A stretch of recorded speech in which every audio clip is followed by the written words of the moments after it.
Guys, আসসালামু আলাইকুম। Myself Jihad Hossain and welcome to another video. তো আশা করি ভিডিওটা অনেক অনেক অনেক ভালো আছেন। আলহামদুলিল্লাহ আমি অনেক অনেক অনেক ভালো আছি।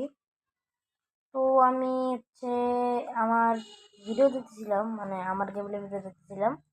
তো তখন আমার মাথায় চিন্তা আসলো যে পরের গেমপ্লে ভিডিওটা আমি কি খেলবো। তখন আমার মাথায় আর আসতেছিল না যে কোন গেম খেলবো। তো আমি এখানে দুইটা গেম দিয়ে দিব। তো আপনারা সবাই বলবেন যে কোন গেমটা খেলবো। তো আজকের জন্য বাবাই। আর এই যে এইখানে দেখা যাচ্ছে, এইখানে হচ্ছে দুইটা অপশন আছে। আপনারা যেটাতে বেশি রেসপন্স করবেন, 1 অথবা 2তে, যদি মানে কোনটাতে জানি না আমি, কোনটাতে আপনারা বেশি রেসপন্স করবেন। তো যেটাতে আপনারা বেশি রেসপন্স করবেন সেটা আমি খেলার চেষ্টা করব। তো কালকে ফ্রাইডে, কালকে একটা জোস একটা ভিডিও হবে। তো কালকের জন্য রেডি থাকেন।